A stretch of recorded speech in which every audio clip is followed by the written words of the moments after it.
Mesdames et messieurs, bonjour. Merci de votre fidélité à cette chaîne de télévision. Les positions des rebelles de l'AFC M23 à Bourora, chef-lieu du groupement Banyungu dans les territoires de Monsissi au Nord Kivu, ont été ciblés dans la soirée de ce dimanche 14 décembre par des frappes aériennes des forces armées régulières. Selon nos sources dans la zone, les drones de l'armée congolaise qui a survolé l'espace aérien de cette entité a bombardé le cas de rebelles installé depuis la semaine dernière à Bourora. Le cas a été détruit. Il faut savoir que depuis des semaines, les positions des rebelles de l'AFC M23 territoire de Monsissi sont la cible des frappes aériennes des FARDC. Les bombardements de Bourora intervient après ceux de Nyabiondo, Massissi Centre, à Bukomba et Katale. Mais malgré les frappes aériennes qui ont ciblé donc des positions rebelles de l'AFC M23 continuent d'occuper toutes ces zones. Chers téléspectateurs, à République démocratique du Congo, comment comprendre qu'à moins d'une semaine de ratification des accords de Washington, la ville d'Uvira tombe sous occupation? Comment ne pas voir dans cette chute le limite même des accords et d'autres initiatives qui incluent ciblement donc les Congolais et veulent normaliser les pillages systématiques des ressources du Congo.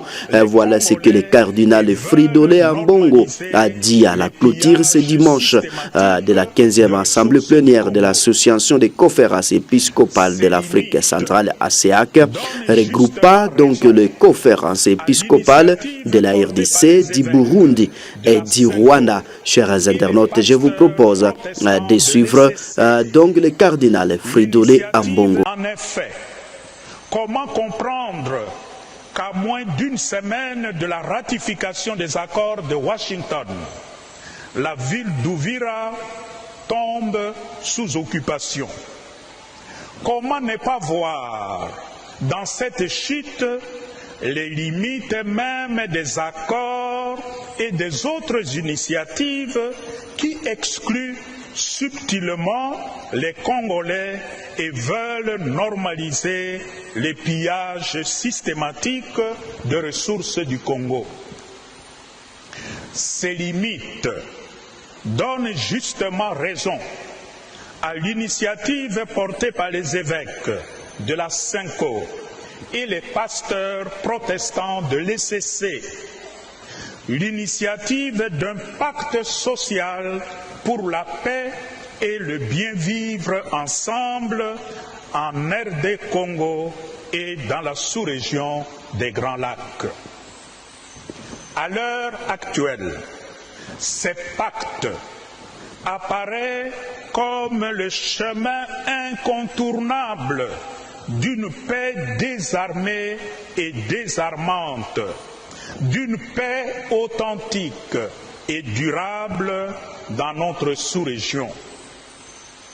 Le débat international sur la crise sécuritaire dans l'est de la République démocratique du Congo RDC prend une nouvelle tournure avec la publication des analyses des experts géopolitiques africaines. Il faut savoir que dans une déclaration récente, Patrick Mbeko, analyste reconnu pour ses travaux sur la région des Grands Lacs, dénonce sans équivoque la nature profonde du conflit à cours. Il affirme que les actions du nouvel rebelle, du mouvement rebelle M23, mouvement donc du 23 mars, et de l'AFC, alias Fleuve Congo, ne sont que des proxys d'une guerre d'agression et de prédation orchestrée directement par le Rwanda. Je vous propose de suivre Patrick Mbeko. Moi, je l'explique. Le Congo est un miroir intéressant pour comprendre ce qui s'est passé au Rwanda. L'instrumentalisation. L'objectif était le Congo. Exactement, mais on le voit très bien.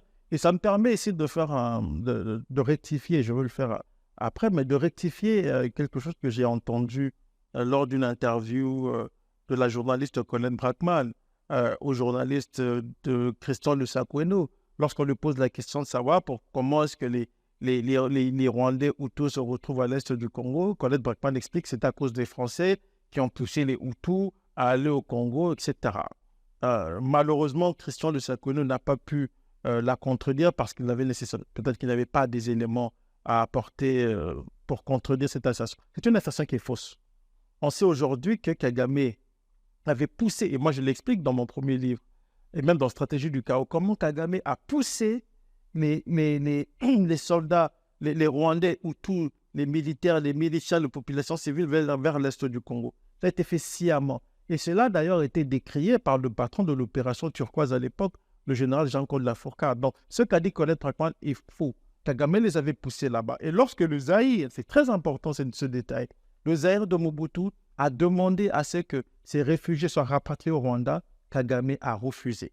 Il y a eu 3 accords qui ont été signés. Kingo d'ailleurs avait demandé ça à l'époque. Exactement. Et d'ailleurs, on avait même rapatrié près de 20 000 réfugiés, puis les Américains sont intervenus pour dire au Zaïre d'arrêter ce rapatriement. Et c'est à cause de tout ça, prenant prétexte de cette présence-là, que Kagame va par la suite envahir le Zaïre. Donc c'est aussi important pour nous journalistes ici, je m'adresse à Christian Lusakweno, de quand même faire leur devoir de manière très rigoureuse, parce que Colette Braeckman, je dois quand même le rappeler, est quand même une grande propagandiste du FPR. Hein. C'est quelqu'un qui a d'ailleurs été récompensé pour cela par Denis Polisi, étant proche de Kagame ici en Belgique. Donc c'est quand même important de savoir ça. Et d'ailleurs, dans le livre, il y a tout un chapitre sur ce que j'ai appelé le complexe FPRO-intellectuel. C'est-à-dire que ces journalistes universitaires au service de la cause Tutsi, par extension de la cause de Kagame, je les nomme tous et j'explique comment ça fonctionne, comment ce réseau fonctionne et tout ce qu'ils ont fait en fait pour propager la bonne nouvelle de Kigali dans l'espace occidental. Quand les Congolais parlent de la balkanisation, il y a des gens en Occident qui disent qu'ils délirent, qui pensent que les Congolais délirent. Il y a beaucoup d'universitaires et de chercheurs occidentaux, des journalistes, qui pensent comprendre les réalités africaines mieux que les Africains eux-mêmes. Et c'est une chose que je dénonce dans ce livre aussi. Dans le cas de la RDC, avec cette histoire de balkanisation, elle est soutenue par des éléments. Et c'est tout un chapitre du livre. Hein. C'est d'ailleurs là le chapitre le plus long du livre où j'explique la genèse de la guerre, comment on arrive à toutes ces stratégies pour pouvoir démembrer le Congo. C'est le point de vue de l'esprit chez les Congolais. C'est une réalité. Je vous renvoie, je le dis dans le livre, à Steve Age, qui était le responsable du groupe d'experts des Nations Unies au Congo. Il a fait une intervention devant le Congrès américain, dans laquelle il dit, pour comprendre tout ce qui se passe au Congo, le 1-23, la stratégie du Rwanda de l'Ouganda, il faut garder à l'esprit que le Rwanda veut édifier à l'est du Congo un État fédéral. Il le dit très clairement. Et cette affirmation provient de qui? Des membres des services de renseignement rwandais-ougandais qui se sont confiés à M. Edge. Et je découvre aussi un article de Wall Street Journal de 1999, janvier 1999. Là, c'est pendant la Deuxième Guerre du Congo. Dans cet article, le journaliste américain qui avait accompagné Bill Clinton au Rwanda en 1998 dit quoi? Il explique d'abord qu'au Rwanda, il y a des gens qui veulent rebâtir le Rwanda précolonial qui engloberait, selon eux, une partie de l'Est congolais. Et que Bill Clinton ne trouve pas de problème à acquiescer à cela. Et le journaliste conclut ses propos en disant « C'est sûr que Bill Clinton, en acceptant d'accompagner le Rwanda dans sa stratégie, ne réalise peut-être pas que derrière tout ça, il y a une véritable volonté de s'emparer d'une partie du Congo. » C'est pour dire que cette histoire de balkanisation ou de démembrement du Congo n'est pas une vue de l'esprit. Dans la stratégie du chaos, on donne beaucoup de détails là-dessus. Comment est-ce qu'on a noyauté l'armée congolaise, comment est-ce qu'on a noyauté les institutions civiles et militaires, et comment est-ce que dans l'est du pays, des groupes comme le CNDP, donc de Laurent Nkunda, qui est rwandais, qui vit aujourd'hui à Kigali, avait réussi à installer ces hommes-lige un peu partout dans les institutions. Et pire encore, dans la dernière interview que Kagame a accordée à France 24, je ne sais pas si les gens l'ont suivi, mais il dit qu'il y a 100 000 réfugiés congolais au Rwanda qui ont été marginalisés par les Congolais. Mais ces réfugiés congolais, c'est qui? C'est des Tutsis.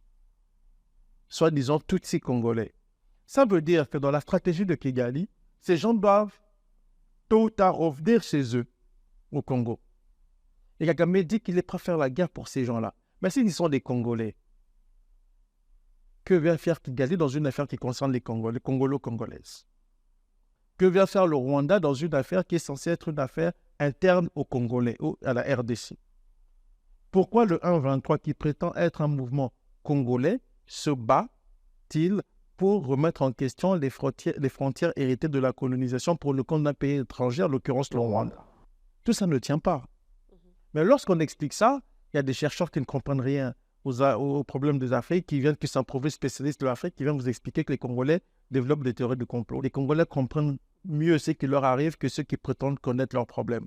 Il ne faut pas avoir honte de dire et de dénoncer ces velléités rwandaises à l'est du Congo. Et moi, je l'explique dans le livre. S'il y a des gens qui pensent que c'est une théorie de complot, je suis ouvert au débat.